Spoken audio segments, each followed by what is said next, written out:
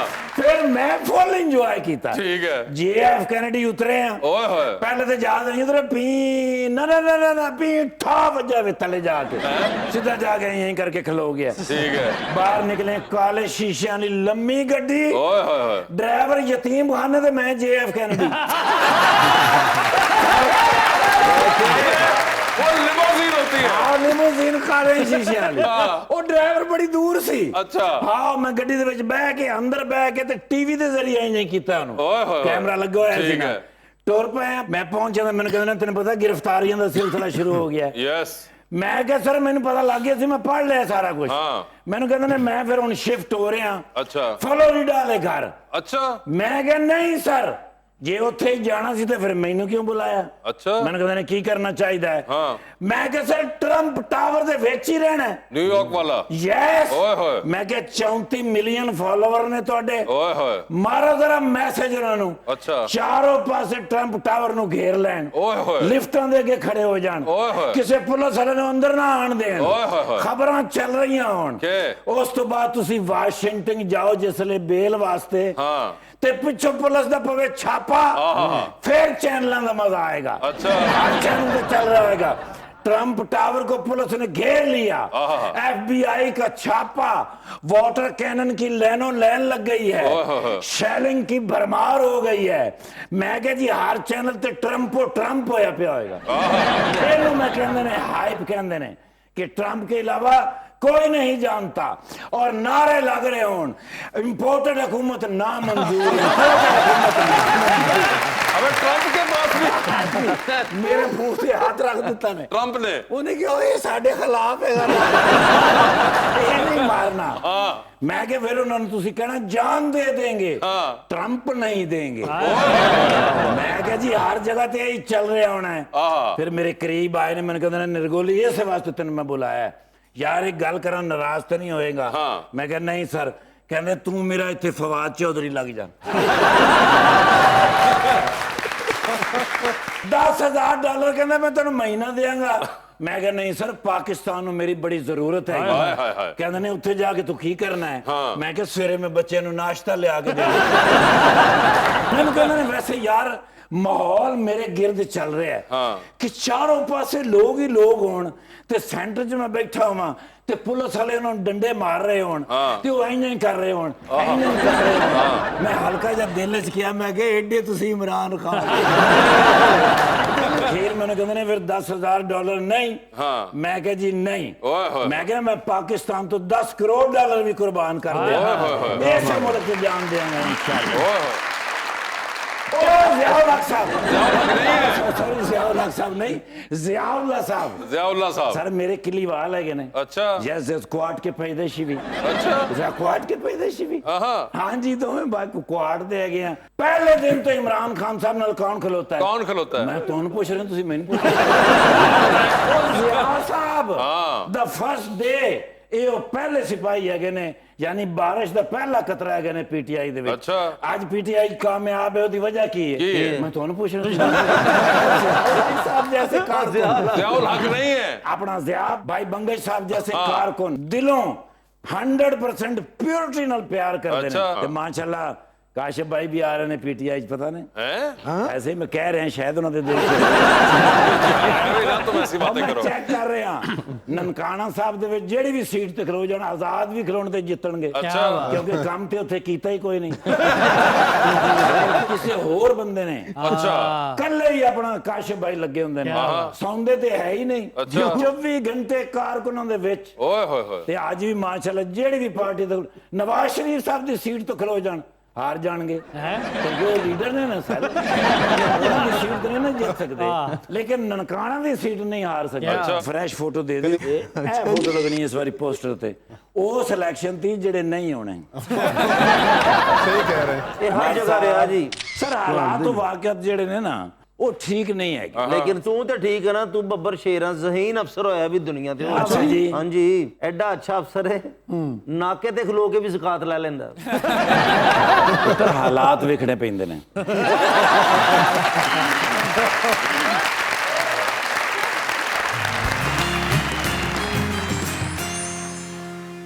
Welcome back जी। अवाम का सवाल। अस्सलाम वालेकुम, मेरा नाम मोहसिन रज़ा है और मेरा सवाल काशिफ साहब से है। जैसे आपने शो के स्टार्ट में बोला कि इकोनॉमिक रिफॉर्म्स का सोल्यूशन इलेक्शन नहीं है, तो नून लीग इसके लिए क्या कर रही है? फैक्ट ऑफ द मैटर है कि बड़ी शर्मिंदगी से साथ ये कहना पड़ता है कि जब भी हम किसी बैनुल-अक़वामी इदारा जैसे IMF के पास अगर चले जाएं तो उसके बाद प्रैक्टिकली, मेरी ये बात बहुत सारे मेरे अपने दोस्तों को भी बुरी लगेगी, लेकिन रियलिटी ये है कि आप अपनी फाइनेंस मिनिस्ट्री उठा के उनके पास दे देते हैं, क्योंकि उन्होंने टर्म्स एंड कंडीशंस डिक्टेट करनी होती और आपको उनको मानना होता है, वगरना निज़ाम नहीं चलता। सो प्रैक्टिकली इस वक्त PMLN ने क्या करना है, तो वो सिर्फ उन कंडीशंस पे पूरा उतरने के लिए काविश कर रही है।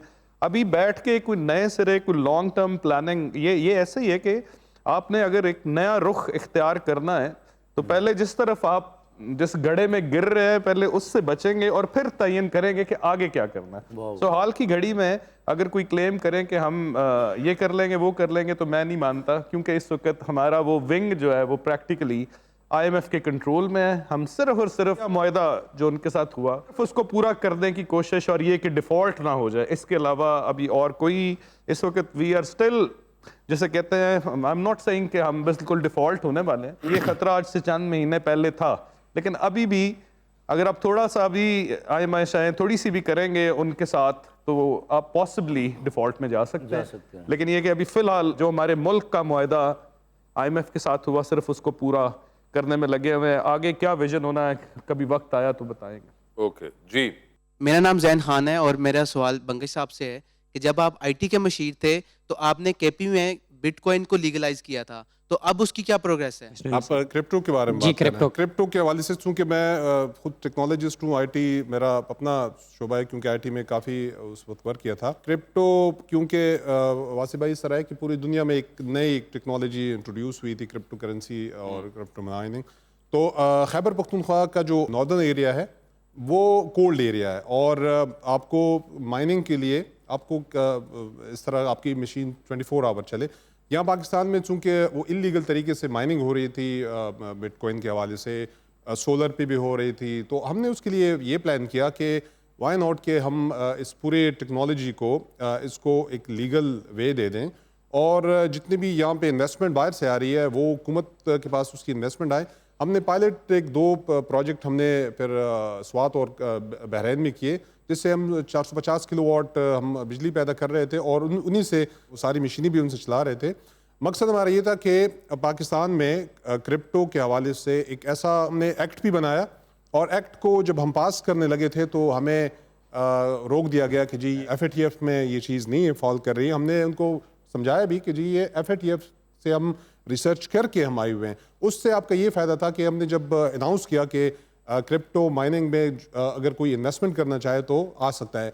ये वासिफ भाई यकीन जाने, हमने जब उसको अनाउंस किया 500 एप्लीकेशन आई थी, और वो भी UK, US और बाहर से, और उसमें मिनिमम जो इन्वेस्टमेंट हमने रखी हुई थी कि आपने 10 करोड़ रुपए आपने इन्वेस्ट करने, यहाँ पर आपने अकाउंट खोलना है, यहीं से आपने ट्रांजैक्शन करनी है, और जो भी आपका मुनाफा होगा उसमें 70% हम उनको देंगे, 30% हुकूमत के पास जाएगी, और उन सबको हमने एक टैक्स के उसमें भी हम उसको लेकर आ चुके थे। पूरा एक एक्ट तैयार था, कल पास होने वाला था। जब हम उसको कैबिनेट में लेकर जा रहे थे हमें रोक दिया गया कि जी FATF में ये मामला है।